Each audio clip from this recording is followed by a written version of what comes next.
अगर देंगे तो सभी पूरे देश में यूनिफॉर्म रेट। चौथे दिन पार्लियामेंट का मॉनसून सेशन जारी है और ऑपोजिशन की हंगामाराई भी जारी है। आगे बढ़ते हैं। जम्मू कश्मीर पुलिस ने आज एक पाकिस्तानी ड्रोन को मार गिराया। कानाचक सेक्टर में पुलिस ने एक पाकिस्तानी ड्रोन को नाकारा कर दिया। ड्रोन से 5 किलो आईडी बरामद किया गया है। डीजीपी दिलबाग सिंह ने इस वाकये की तस्दीक की है। उन्होंने कहा कि एक बुरे सानहे को टाल दिया गया। इस आईईडी का इस्तेमाल दहशतगर्द कर सकते थे। खबर के मुताबिक जैसे ही ड्रोन दिखाई दिया, पुलिस फौरन ही हरकत में आई और ड्रोन को नाकारा कर दिया गया।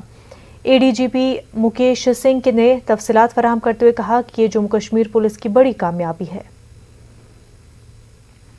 कल रात हमें एक स्पेसिफिक इनपुट मिली जिसमें हमें ये पता लगा कि जैश-ए-मोहम्मद ड्रोन के ज़रिए एक पेलोड ड्रॉप करने वाला है अखनूर के पास में। इस स्पेसिफिक इंफॉर्मेशन पे Jammu and Kashmir police, Jammu police की टीम एक वहाँ गई और उन्होंने वहाँ पे एम्बुश लगाया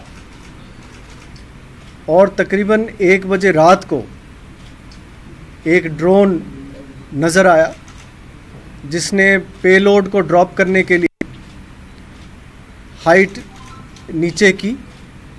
जिस वक़्त वो नीचे आया, पुलिस टीम ने उस पर फायरिंग की और ड्रोन को नीचे मार गिराया। ड्रोन के साथ एक पेलोड था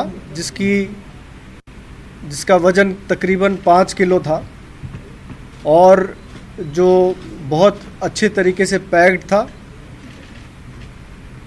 उस पे एक आईडी थी जो तकरीबन तैयार हालात में थी।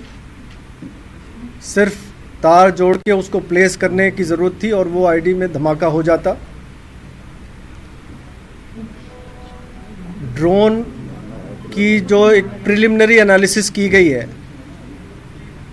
जिस पे ये बात सामने आई है कि वो एक हेक्साकॉप्टर है। 6 उसके पंखे हैं वहाँ पे। उस पे फ्लाइट कंट्रोलर है, जीपीएस लगा हुआ है और इंटरेस्टिंगली उस ड्रोन की जो फ्लाइट कंट्रोलर है उसका जो सीरियल नंबर है और जो 1 साल पहले ड्रोन कठुआ में गिरा था उसका सीरियल नंबर, दोनों में सिर्फ 1 डिजिट का फ़र्क है, जो ये दिखाता है कि ड्रोन पार में जो तंजीम है इन्होंने एक ही सीरीज़ के कई फ़्लाइट कंट्रोलर्स लिए हैं और मुख्तलिफ़ ड्रोन्स में लगा के वो भेजते रहते हैं।